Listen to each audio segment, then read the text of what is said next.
Nobita जब मछली पकड़ रहा होता है तभी वह गलती से एक वाटर ओटर की फोटो खींच लेता है, जबकि जापान में ये जीव करीब 30 साल पहले ही विलुप्त हो चुके थे। सुनियो सोचता है कि अगर ये बात सच निकली तो वो अपने पापा से टीवी चैनल वालों को बुलाकर जांच करवाएगा और नोबिता रातों रात मशहूर हो जाएगा। इस बात की सच्चाई जानने के लिए डोरेमोन और नोबिता टाइम मशीन से अतीत में जाते हैं ताकि असली वाटर ओटर को देख सकें। जिस समय में वे पहुँचते हैं वहाँ का वातावरण बेहद सुंदर होता है। नदी बहुत चौड़ी है और किनारों पर ऊंची ऊंची घास उगी हुई है। थोड़ी दूर चलते ही उन्हें नदी में कई वाटर ओटर दिखाई देते हैं। अब नोबिता को यकीन हो जाता है कि उसने सच में वही फोटो खींची थी। इसी बीच एक शरारती वाटर ओटर टाइम मशीन के अंदर घुस जाता है। अब समस्या खड़ी हो जाती है। डोरेमोन तुरंत टाइम मशीन ट्रैकर निकालकर उसे ढूंढने लगता है। जब उन्हें टाइम मशीन मिलती है तब तक वो ओटर वहाँ से गायब हो चुका होता है। मजबूरी में दोनों पास के समय काल में उतरते हैं। अचानक वही ओटर उनके सामने से भागता है, लेकिन वे उसे पकड़ नहीं पाते। तभी उन्हें एक जानी पहचानी आवाज सुनाई देती है और पता चलता है कि वे कल के समय में आ गए हैं। उसी समय नोबिता गिरता है और उसी ओटर की फोटो खींच लेता है। अब सारी सच्चाई सामने आ जाती है, लेकिन अब उन्हें जल्दी से उस ओटर को वापस उसके समय में भेजना होगा, इससे पहले कि टीवी वाले आ जाएं। डोरेमोन दो जानवरों के भेष वाली टोपी निकालता है। दोनों अनुवादक खाना खाकर जानवरों की भाषा समझने लगते हैं और छोटा करने वाली लाइट से खुद को छोटा कर लेते हैं। फिर दोनों अलग अलग होकर ओटर को ढूंढने निकल पड़ते हैं। कुछ ही देर में नोबिता नदी किनारे उस ओटर को ढूंढ लेता है और डोरेमोन भी वहाँ पहुँच जाता है। दोनों मिलकर उसे वापस भेज देते हैं। उन्हें लगता है कि काम पूरा हो गया, लेकिन तभी नदी से एक और ओटर निकल आता है। दोनों चौंक जाते हैं और सोचते हैं कि कहीं उन्होंने गलत ओटर तो नहीं भेज दिया। वे दूसरे ओटर को ढूंढने लगते हैं, लेकिन रात तक नहीं मिल पाता। वे अगले दिन फिर कोशिश करने का फैसला करते हैं। अगली सुबह ही टीवी चैनल का हेलीकॉप्टर वहां पहुंच जाता है।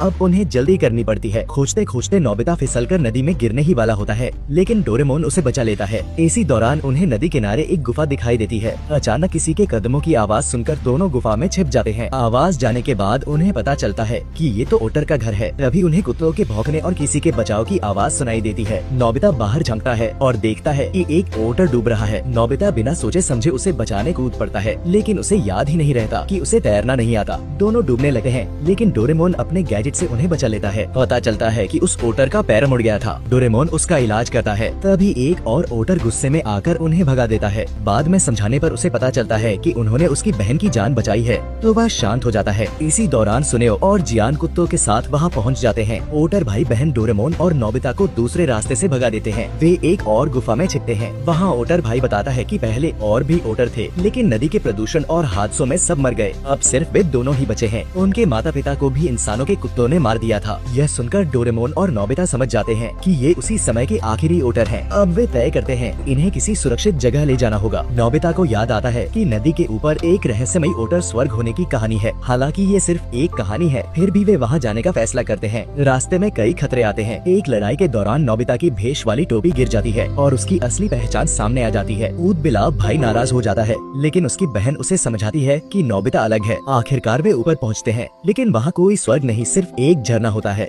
तभी कुत्ते फिर से आ जाते हैं। भागते भागते वे झरने के ऊपर चढ़ने लगते हैं। नोबिता और ओटर बहन पीछे रह जाते हैं। बहन फिसल जाती है, लेकिन नोबिता उसे बचा लेता है और खुद भी गिरने लगता है। तभी नोबिता को झरने के पीछे एक जगह दिखाई देती है। वो अपनी आखिरी ताकत से बहन को वहाँ फेंक देता है। तभी भाई उसे पकड़ लेता है। झरने के पीछे एक अद्भुत दुनिया छिपी होती है, जैसे कोई स्वर्ग हो। ओटर बहन खुशी में नोबिता को चूम लेती है, लेकिन खुशी के बीच नोबिता रोने लगता है। उसकी आंखों में आंसू होते हैं और डोरेमोन भी भावुक हो जाता है। यह एपिसोड हमें सिखाता है कि इंसानियत, दया और प्रकृति की रक्षा कितनी जरूरी है।